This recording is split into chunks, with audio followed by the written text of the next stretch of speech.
Con el primer panel, que es la parte financiera. Entonces, para empezar, pues ahora sí que brevemente, creo que, están en el programa y la mayoría seguramente ya los conoce, pero brevemente para que se vayan presentando uno por uno. Hola, ¿qué tal? Buenos días. Es un placer estar aquí el día de hoy en un excelente foro, como siempre, de Inmobiliaria. Muchas gracias por la invitación. Soy Blanca Rodríguez, soy CFO de Marnos. Buen día. Hola, buenos días. Soy Federico Getters. Yo soy Head of Transactions y Capital Markets de PGIM Real Estate México. Buenos días a todos. Hola, buenos días. Antes que nada, muchas gracias por la invitación a Memo, Érico, Emiliano. Yo soy David Willard, llevo la parte de Real Estate dentro de Scotiabank en el equipo de la banca corporativa, en Corporate Banking, basado en México. Buenos días a todos, yo soy Juan Manuel Olivo, soy el director de promoción y emisoras del Grupo Bolsa Mexicana de Valores. Gracias por la invitación y prácticamente en la bolsa lo que estamos haciendo es buscar fuentes de fondeo para distintos sectores y principalmente vivienda, las fibras inmobiliarias que ahora vamos a platicar son un jugador bien importante en la industria. Gracias. Buenísimo, bueno pues vamos a empezar, vámonos ahora sí que al grano y las preguntas, ¿no? Y Blanca, voy a empezar contigo. Y tú ves proyectos pues, de infraestructura, ves proyectos de real estate, entonces pues en este ambiente de tasas, ¿qué nuevos retos, qué cosas diferentes, qué impacto has visto en estructuras, en plazos para los proyectos que te toca financiar? Sí, mira, yo creo que es un tema muy relevante. A nosotros nos toca participar no nada más aquí en México, estamos en Estados Unidos, estamos en Guatemala, estamos en Perú. Entonces la realidad en todos estos espacios es súper diferente. Entonces yo creo que lo que toca cuando ves todas estas diferentes dinámicas en estos diferentes mercados de capital es ser muy creativo. O sea, creo que lo que toca es jugar, ahora sí que jugar las cartas que te dan. Y bueno, en algunos de los proyectos que estamos viendo, algunos son de muy largo plazo, lo cual es diferente a veces, ¿no?, a algunos proyectos inmobiliarios que vemos aquí en México, ¿no? Pero lo que hemos estado jugando es los plazos, ¿no? Agarrar cortos para esperar un mejor momento en los mercados de capital. O inclusive pensar en emisiones, ¿no? En emisiones de bonos. Ojalá que el mercado en México empiece a estar mucho más activo en todo el tema de emisiones. Vemos muchísimo apetito en otros mercados que no tienen la profundidad que tiene México. Entonces creo que es un reto bien importante para México. Pero digo, al final creo que hay que ser, para nosotros es la flexibilidad y la creatividad. Porque pues como lo hemos visto durante ya un par de décadas, son ciclos. Entonces creo que toca jugar la mano con creatividad y con flexibilidad. O sea, te dices que juegas con los plazos para brincar el ambiente de tasas altas, para temas correcto. de riesgo, algún tema político, etcétera. Inclusive con equity, ¿no? También, o sea, por ejemplo, en Estados Unidos estamos comprando todo cash hoy. Pero porque cuando compras todo cash, pues te puedes empujar esas cap rates para arriba y esos precios muy bien, esperando obviamente un mejor momento de los capital markets y aunque metes todo cash, esperando que en 2 o 3 años podamos salir con un evento de liquidez vía deuda, ¿no? Entonces, yo creo que aquí en México también podemos empezar a jugar con esas opciones.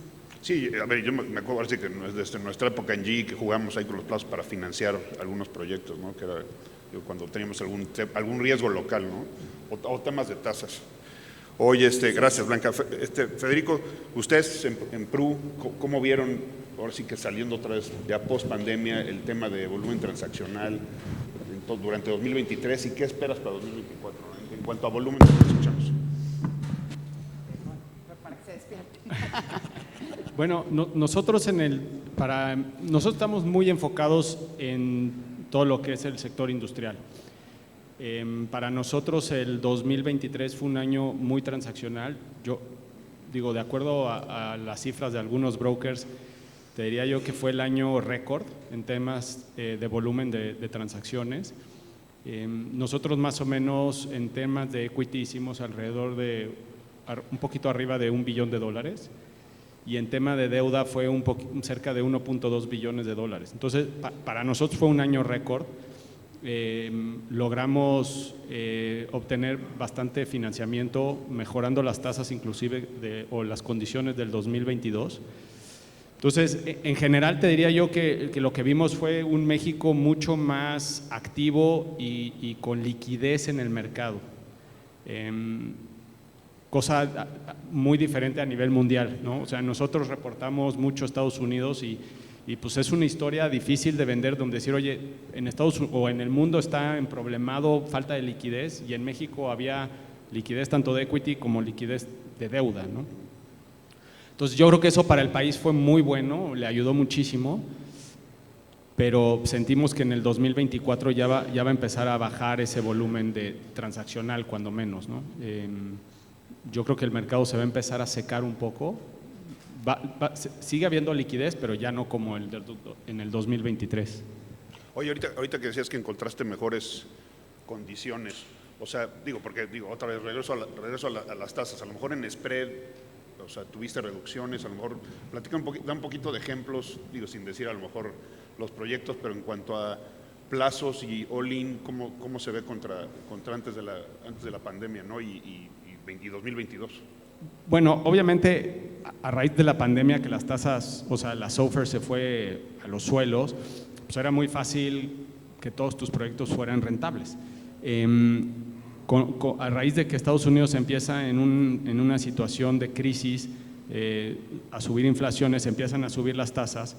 Sin embargo, los bancos, o cuando menos el apetito de los bancos en el mercado nacional, pues lograron bajar ese spread para compensar un poco la subida de las tasas. Pasamos de SOFR de 1 y cachito 2 a 5, ¿no? Entonces, obviamente hay un impacto importante, pero sí pudimos lograr bajar a lo mejor de los 290 a los 200 muy bajos en las tasas, y eso pues nos ayuda a compensar. Ahora, concuerdo con Blanca, o sea, los plazos, pues no te puedes ir a 5 años porque entonces la rentabilidad del banco no le da, entonces no puedes apretar las tasas, pero sí a los 3 años para que puedas brincar este ciclo y agarrar un ciclo nuevo en los próximos 3 años para refinanciar, ¿no? O sea, en all-in bajaste, pero estás buscando refinanciar en cuanto… No, en all-in se subió, pero porque pasamos de 2 a 5, ¿no? Pero sí logramos compensar con los bancos. Ok, buenísimo, gracias.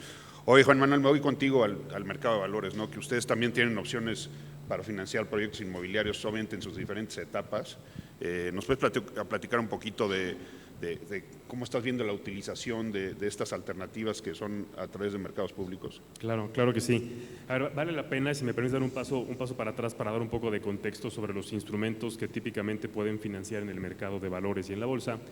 Tradicionalmente, pues el mercado de valores nos ubica mucho por la parte de acciones, tema que ahora voy a platicar, y coincido justo con los últimos comentarios, que no estamos pasando evidentemente por los mejores años, y me atrevo a adelantar un poco el comentario, seguramente vendrán algunos trimestres más o menos iguales. Esa es la parte del equity, que si bien tenemos algunas empresas vivienderas que se dedican al sector y que han estado muy activas, han estado acercándose al mercado, pero generalmente mediante suscripciones de valores. Ahora les platico algunos números. Donde somos muy fuertes y que realmente el mercado de valores financia más del 90% es en la parte de renta fija, la parte de deuda, la parte de los bonos. Ahí coincido tal cual con el comentario de Federico. A ver, este año hemos sido año récord. Si comparamos el corte de lo que llevamos estos primeros 10 meses del año, lo comparamos contra el año anterior, traemos más del 60% de incremento. Y el 22 fue un muy buen año, si lo comparamos evidentemente con la base 21 y 20, por obvias razones, pero prácticamente estamos regresando a los mejores montos de financiamiento pre-pandemia. Eso en la parte de la deuda. Pero también es importante platicar los instrumentos tradicionales que hacemos para apoyar la parte de la construcción y de los activos inmobiliarios maduros. Y estoy hablando de los CECADES, justo donde han tenido la experiencia ya de invertir y desinvertir a través del CECADE, que permite que es un instrumento, un fideicomiso, donde típicamente inversionistas institucionales, pensemos en las Afores, fonden el CECADE, y el CECADE tiene una tesis de inversión. Y basada en esa tesis de inversión, lo que hacen es buscar N proyectos para que después de un plazo, un cierto tiempo, típicamente 10 años, puedes volver a vender los activos y regresas el rendimiento a los inversionistas.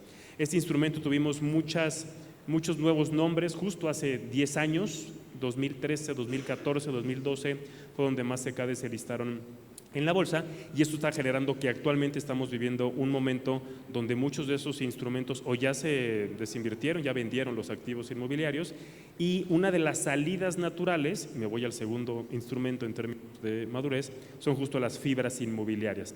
Las fibras inmobiliarias, hoy en día en México tenemos 16 fibras inmobiliarias con distintos sectores, pero la realidad es que también las fibras durante este año han estado acercándose al mercado, la gran mayoría de ellos con un tinte industrial, por obvias razones, ¿no? El tema de nearshoring está aprovechando, hay una fuente de fondeo que va a ser muy necesaria para aprovechar esta coyuntura. Seguramente muchos de ustedes lo han leído en las últimas semanas. Fibra 1 está colocando o está haciendo no es una decisión, está bajando, haciendo un drop down de los activos industriales para justo revalorizar esos activos, un tema de deuda, pero están viendo necesidades de financiamiento muy interesantes, y el otro día nos daban una estadística.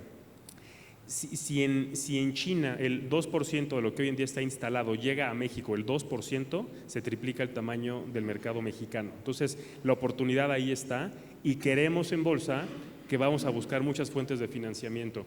¿Y cómo vamos a acompañarlo? Porque necesitamos inversionistas, las Afores. A ver, a partir de hace algunos años y de aquí hasta el 2030, los fondos de pensión en nuestro país se van a estar incrementando de manera periódica y sustancial, y se va a prácticamente triplicar el monto que hoy en día las Afores tienen de activos bajo gestión. Y una fuente natural de fondeo para el mercado de valores y mercados de valores emergentes, como el caso mexicano, son los fondos de pensión, las Afores. Entonces, yo creo que ahí va a estar la oportunidad. Ok, buenísimo, gracias. David, me voy contigo del lado de los bancos. A ver, voy a ver si aprendiste bien. Primera vez que me toca estar del otro lado. Oye, ¿qué has visto de variación en transacciones bancarias para el sector en los últimos 2 años, sobre todo, ¿no? ¿Qué riesgos les está costando más defender actualmente ahí con los comités, ¿no? con la gente interna? Correcto. Un poco en línea con lo que decía Fede, un poquito de historia. Durante los últimos 2 años o 3 años, los bancos teníamos muchas líneas comprometidas, sobre todo con jugadores institucionales, fibras, algunos fondos de pensiones, etcétera, que al momento de detonarse la pandemia, fondearon esas líneas comprometidas, y eso le quitaron muchos recursos o mucha liquidez a los bancos. Diría prácticamente 2020, 2021, ¿no? Una vez que las cosas empezaron a mejorar, los bancos empezamos a recibir prepagos de esas líneas, nuevamente empezamos a tener liquidez suficiente o necesaria para poder colocar, y eso se trasladó directamente en poder lograr tasas más bajas o spreads más cortos que los que tuvimos en 2020, ¿no? Ese fue en seguimiento con lo que decía Federico hace rato. Continúo con lo que decía Juan hace rato. Básicamente hemos visto mucha actividad en temas de adquisiciones. Muchos de estos CECADES ya están llegando a su vencimiento, y hemos visto que los compradores naturales son justamente las fibras. Entonces hemos estado bastante enfocados en financiar estas adquisiciones, pero también la realidad es que hemos visto equity internacional llegando directamente a invertir en estos activos que ya están estabilizados y que ya tienen un track record importante. Entonces, La parte de adquisiciones ha sido un componente fundamental de actividad en los últimos 12 meses.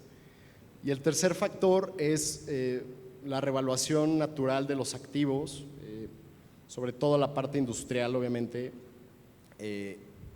Lo que hemos también hecho es reapalancar o hacer recaps de esos activos, aprovechando el valor actual que tienen, naturalmente pues por una compresión en cap rates, por mejores condiciones o incrementos en las rentas que están in place en cada una de las propiedades. Eso pues se traduce directamente en mayor valor en las propiedades, y los desarrolladores o los dueños de esos inmuebles pues acuden al sistema bancario a reapalancar, tomar equity y utilizarlo para seguir desarrollando, ¿no? Ese es el tercer punto importante que hemos visto. Oye, eso que dices está muy interesante. O sea, reapalancas la propiedad del portafolio, el activo, y ¿cómo te está pegando el servicio de cobertura de deuda por las tasas? Hoy ese es el challenge principal, ¿no? Efectivamente, pues veníamos de niveles de tasas donde las coberturas de intereses y de servicio de deuda… Pero no bajas los covenants, o sea, seguimos igual, sí. Esa parte, diría prácticamente los unos 1.20, 1.25 de cobertura de servicio de deuda se ha mantenido esa parte, no lo hemos movido los bancos.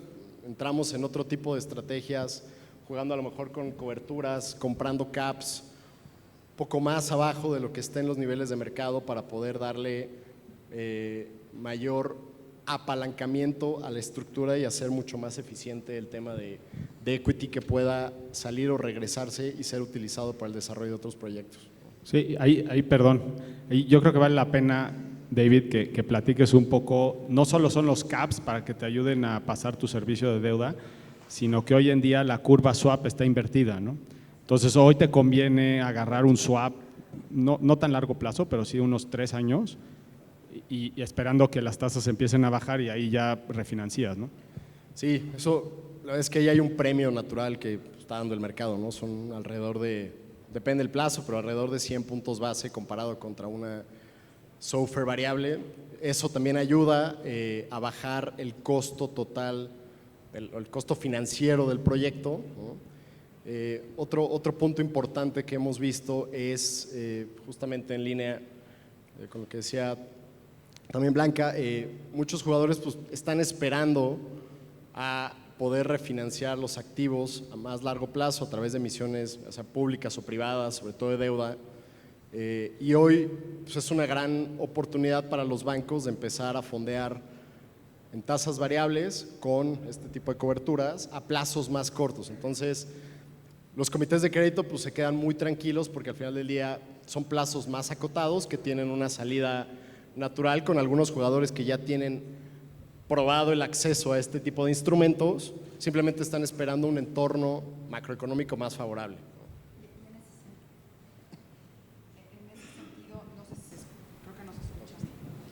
Pero en ese sentido, y creo que todos esperábamos que hubiera un poco de baja de tasas en el corto plazo, y pareciera, o todo indica, que el 2024 también va a ser muy complejo todavía, ¿no? O sea, entonces mi pregunta era un poco si los bancos están pensando en tener otro tipo de estrategias, ¿no? Porque no todos los proyectos aguantan un derivado o un swap o X. Y también preguntarte a ti, o sea, si tú ves otro tipo de instrumentos para las Afores, porque las ECADES creo que ya se quemaron un poquito. Los ERPIs, por supuesto, es para otro tipo de jugador, pero tú, o sea, ¿tú qué ves, no? Qué bueno, Blanca, todos contra el banquero, eso es bueno. Es que, oye, hoy me toca estar del otro lado, entonces me estoy desquitando. Ya te tocaba. Si quieres empiezo de un comentario. A ver, en efecto, seguramente muchos de ustedes han escuchado que viene una reforma a la ley del mercado de valores. Es una reforma que en el 2021 se dio el origen en bolsa. Nosotros monitoreábamos todas las empresas mexicanas que colocaban deuda en el extranjero, y pues siempre la relación era, colocaban más con nosotros en la bolsa, en México versus Luxemburgo, 144A, etcétera. Enero y febrero del 21 se voltea la estadística, dramáticamente 6-1. Por cada peso que estaba yo financiando aquí en Reforma, se estaban financiando 6 fuera de México. Y por supuesto, como responsable de emisoras, fuimos con cada una de las empresas a preguntarles por qué te fuiste. Varias razones. Pero eso dio origen a una discusión para poder agilizar los trámites. Y esa discusión que hicimos con el regulador dio origen a lo que hoy en día se está discutiendo en diputados. Ya pasó por Senado, se aprobó, ya pasó por ciertas las delegaciones de la parte económica de diputados y seguramente espero que se destrabe en las siguientes, literal, días. Ahora, ¿y esto por qué lo traigo a colación? Una de las figuras que se están provocando en esta nueva ley es la que le llaman la emisora simplificada. La emisora simplificada es para aquellos jugadores que hoy en día no están en el mercado, y creo que respondo un poco la pregunta, Blanca, pero que necesitan tener a un inversionista institucional que invierta en esa emisora simplificada. Ahí es donde hay que revisar en la regulación secundaria, en la circular, cómo vamos a poder hacerlo, porque imagínense que te acerques con una Afore y que llegue una PYME, hay una asimetría. El monto de financiamiento que seguramente la PYME va a necesitar pues es un monto pequeño para los tamaños de portafolio que las Afores busca invertir. Y eso, el ingrediente adicional, lo que les platicaba, las Afores cada vez van a tener más recursos para poder invertir. Entonces, yo lo que creo es que tenemos que trabajar como gremio en alguna estructura, no tengo la respuesta ahora, Blanca, a lo mejor puede ser algún fideicomiso donde puedas poner ciertas reglas, que descargues el recurso del Afore y que con esas reglas del fideicomiso ya podamos acercarnos nosotros a poder financiarse, pero no de manera directa con la Afore, a través de un instrumento intermedio. Ideas, vamos a tener que ser muy creativos para aprovechar esta coyuntura, pero es lo que tenemos que apuntar para futuro. Oye, Juan Manuel, me quedo contigo de una vez. ¿Cómo has visto la evolución de las alternativas a través de mercados públicos, considerando temas de social, ambiental, de corporate governance? ¿Cómo estás viendo? Y sabes que yo creo que es muy interesante si aclares, porque cuando esto no es nuevo, ya lleva varios años, y yo me acuerdo la pregunta inicial era, ¿y cómo va a impactar en el precio? ¿Va a haber algún beneficio en el precio? ¿O nada más va a ser un requisito y me va a hacer gastar más, ¿no? ¿Cómo estás viendo esa evolución? Esa ha sido la pregunta que nos han hecho y nos hemos hecho. A ver, les platico un poco de estadística y termino con ESG y la parte del precio. En los últimos 3 años en la bolsa al sector fibras y al sector vivienda, imaginemos Vintes, Vigrants y demás, se han financiado en la bolsa 80,000 millones de pesos. ¿Eso es mucho o es poco? Bueno, si lo comparamos con lo que se ha financiado en bolsa, es un número aproximadamente del 10%. En el mundo se están financiando casi el 6%. Entonces, este sector para nosotros, para el mercado de valores, es importante. De esos 80,000 millones de pesos, prácticamente la mitad es instrumentos de deuda y la otra mitad instrumentos fibras o renta variable, suscripciones de acciones y demás. En la parte de las suscripciones les cuento un caso particular que creo que vale la pena comentar. Las fibras, como ustedes saben, necesitan repartir todos los recursos producto de las rentas y eso hace que su crecimiento sea inorgánico, deuda, etcétera. ¿Qué están revisando hoy en día? Las suscripciones han tenido mucho apetito por parte de los inversionistas y una de las últimas suscripciones que tuvimos rompió récord, y hablo de Fibranova.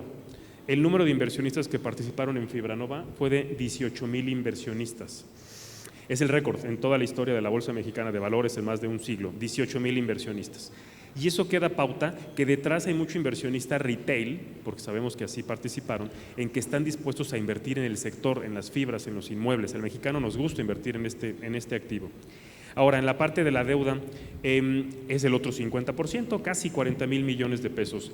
Prácticamente el 100% de esta deuda, salvo un par de casos, ha sido deuda ESG, deuda temática. Un bono verde, bono social, bono sustentable, un bono ligado a la sostenibilidad. El precio, si bien ha sido una de las preguntas que nos hacían las emisoras hace algunos años, cuando lanzamos el primer bono verde allá en 2016, o el primer bono sustentable ya en la industria, que fue Vinte, el primer jugador, siempre nos preguntaban, oye, por invertir en esta segunda certificación, ¿tengo un beneficio en el spread? La realidad es que en aquel momento quise ser un poco prematuro hacerlo porque no tenemos los puntitos para generar una curva. Pero sí hemos visto de manera prácticamente consistente que un fondo o que un bono temático ligeramente está por debajo de un bono tradicional. Es difícil acentuarlo o hacerlo, confirmar la hipótesis, porque también hay momentos y lo platicaban, ventanas de tiempo, ventanas de liquidez, donde hay ciertos recursos que hay en el mercado y a lo mejor te puede ver beneficiado. La realidad es que la mayoría de los bonos, al ser ESG, al menos te mejoran la porcentaje de ejecución, de que tengas más inversionistas sentados del otro lado de la mesa, dado que sabemos que existen ya fondos nacionales e internacionales que solo sí invierten en este tipo de bonos. Gracias. Oye, Blanca, y veo que se nos está acabando el tiempo, pero sí no quería dejar de preguntarte sobre todo de lo que estás viendo de nuevas fuentes de financiamiento y de capital, de pláticas que tienes con gente fuera de México para invertir en México, ¿no? Sí, es súper interesante porque típicamente volteábamos al norte para buscar el capital, ¿no? Canadá, Estados Unidos, pero hoy que estamos participando en Centro y Latinoamérica, traemos inversionistas peruanos, o sea, hay un gran apetito de estos grupos institucionales y no, de venir a México, de ir a Estados Unidos a invertir con nosotros. O sea, ahorita acabamos de deslistar un CECADE justo en febrero, no era inmobiliario, era de infraestructura de hospitales, pero nuestro inversionista fue Aberdeen Investments desde Colombia, o sea, en un fondo colombiano específicamente para la región. O sea, ya tienes vehículos donde la mayoría es alguien latinoamericano. Exacto, es increíble, o sea, para casi todos nuestros proyectos hacemos diferentes vehículos de inversión, pero hoy por hoy te diría que traemos más inversionistas del sur que del norte, lo cual es bien interesante y creo que hay que voltear te digo, la flexibilidad y la creatividad, creo que creo que la región también se puede beneficiar muchísimo de este intercambio, claro, ¿no? de capital. Claro, claro. Y también nosotros de México darles un poquito de know-how, ¿no? Sí, no, además nos conocemos, ¿no? Sí. Todos tenemos las mismas crisis, como que hay menos aversión al riesgo, es la verdad. Claro. Y bueno, y en cuanto a la deuda, hay una liquidez en Guatemala, por ejemplo. O sea, tengo tasas de interés a largo plazo más bajas en Guatemala que en Estados Unidos. O sea, es increíble, increíble, en quetzales, ¿no?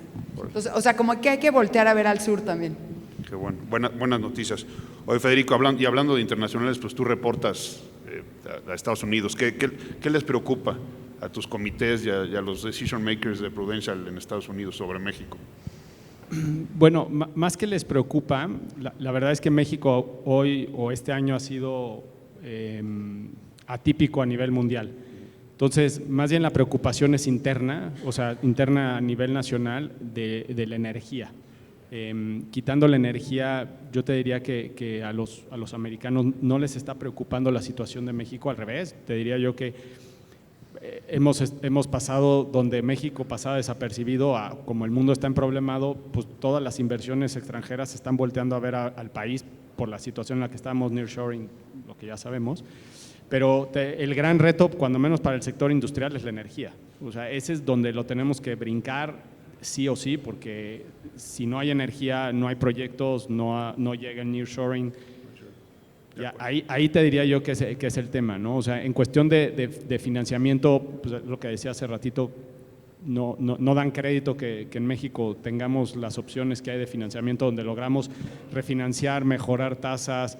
Todos los bancos están interesados y ahorita en Estados Unidos no hay financiamiento. O sea, si tú quieres refinanciar, o sea, se les viene un serio problema en el mercado de oficinas porque tienen que salir a refinanciar y no se los van a dar, ¿no? Entonces va a haber pues una serie de adquisiciones a descuento importante a nivel mundial, cosa que en México no se ve, ¿no? Gracias. Oye, David, tengo dos temas pendientes contigo. Uno, que siempre es interesante, los créditos de construcción, que como sabemos no todos los bancos están activos en eso, es más, son pocos. Eso y cómo se ha migrado de lo que era tradicionalmente, sobre todo en industrial, que era build to suit, cuando financiabas el comité, como que se acostumbraba a ese tipo de riesgo medido porque ya tenías al inquilino, etcétera. Y ahora, pues obviamente, como está el mercado de industrial, pues ya el build to suit prácticamente pues, es más difícil de encontrar y hay más especulativo, ¿no? ¿Cómo están viendo eso? ¿Lo están financiando? Y la segunda, para que no te me emociones, creo que es muy interesante, nos platicas de los tamaños de tickets que lo que estás viendo en el mercado bancario, hasta cuánto es el hold total que un banco puede tomar y cuándo se voltea el mercado de club deals y de sindicaciones, ¿no? Empezaste por la facilita, por la fácil, ¿no? Por la fácil, siempre la de construcción. A ver, ahí vamos como gremio, como sector, vamos entendiendo y los equipos de riesgos internamente cada vez entienden más los mitigantes que nosotros tenemos que tener y que llevamos cada vez que presentamos una transacción, ¿no? Básicamente hay dos. Uno, pues es parte de comercialización, de tener a un tenant, a un inquilino llegando a ocupar, a rentar esa nave. Realmente el mercado pues, es prácticamente spec.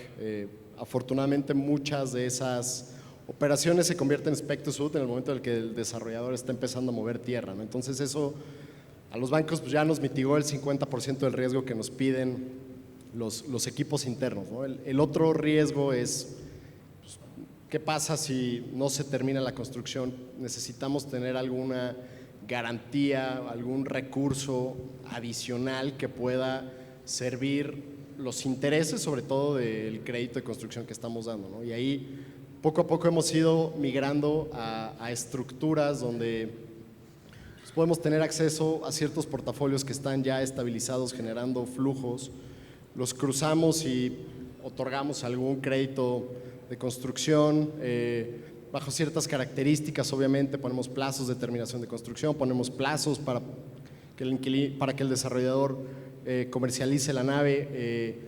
El capital que tiene que poner el desarrollador debe ir primero, entonces eso también pues, es un mitigante importante y un confort interno al banco de que el desarrollador está poniendo la lana antes de que empiece a meter el banco la deuda, ¿no? Entonces, hemos ido encontrando poco a poco mecanismos que dejan tranquilos a los comités, lo que decíamos hace rato me preguntaba Blanca, ¿qué están haciendo los bancos, ¿no? Con un entorno de tasas altas? Bueno, pues hay que ser más creativos, hay que jugar entre plazos más cortos versus esquemas de amortización más largos, considerando las vidas por medio de los arrendamientos que están dentro de cada una de las propiedades, considerando el track record o el porcentaje histórico de renovaciones y la probabilidad de que ese inquilino renueve porque está contento, porque es una buena propiedad, porque el desarrollador lo hizo bien. Entonces eso poco a poco los bancos lo hemos ido entendiendo y lo hemos ido mejorando, ¿no? Es una industria que lleva poco tiempo financiándose con la banca comercial y ha sido realmente una industria bastante sana, ¿no? En cuanto a temas de defaults. Me preguntabas hace rato, Juan, sobre temas de tickets. Normalmente un crédito entre abajo de $50 millones lo podremos ver como un crédito bilateral. Algo a partir de $50 millones normalmente lo haríamos con otro banco. Hemos visto, y ese es otro factor importante, hemos visto bancos locales que históricamente no participaban en el sector, se están empezando a animar a subirse a estructuras con los bancos que estamos liderando, las adquisiciones, los reapalancamientos, los refinanciamientos. Poco a poco se han ido sumando, van de la mano con nosotros, han sido buenas historias y a nosotros realmente nos ayuda porque al final del día ese capital lo estamos reciclando y nos ayuda a tener límites suficientes para poder seguir y atender a más, ¿no? Y atender a más, exacto. Oye David, ya no están bajando, pero antes, así en un enunciado cada uno en su manejo de negocios, de sus portafolios, hacia 2024, ¿cómo se están preparando? Así, al grano, cada quien diga así algo. Cash is king. Sí, igual, o sea, hace ratito decíamos de la liquidez, o sea, no es que no haya liquidez, sino simplemente por los ciclos. Este año, al ser un volumen tan alto, pues se está acabando el dinero y los diferentes grupos van a tener que ir a levantar dinero, pero no es que no haya apetito en el país. Entonces, cash. Yo diría trajes a la medida, o sea, entender las necesidades que quiere cada cliente tiene perfiles de inversión distintos, horizontes de inversión distintos. Esa es la pregunta que siempre hacemos al inicio. ¿Qué quieres hacer con el activo? ¿Para qué quieres la lana? ¿Para construir, quedártela? ¿Para construir, quedártela y venderla? ¿Para construir, quedártela y listarla en un vehículo público? Creo que los bancos tenemos que entender a que no existe un solo financiamiento, sino son trajes a la medida, entendiendo el horizonte de inversión ya fue y la estrategia. Ya fue más de un enunciado. Por favor. En una frase está difícil, pero yo diría, o sea, 2024 creo que va a ser un año de reacomodo, de dejar un poco lo tradicional, o sea, si dejamos los instrumentos y las formas como los hemos financiado e invertido, no creo que vaya a funcionar, pero de frente hay muchas oportunidades, ¿no? Bono demográfico, hay recursos para invertir, nearshoring, hay necesidades, creo que ahí está la combinación, ser más creativos. Bueno, pues es todo. Ya se nos fue el tiempo, hasta nos comimos el siguiente panel, pero bueno, muchas gracias por el insight. Gracias. Ahí viene Fer. Bueno, pues muchas gracias. La verdad es que información de valor. La verdad es que lo hicieron muy bien. Les van a tomar una foto para el recuerdo y justo ese recuerdo es el que les vamos a regalar.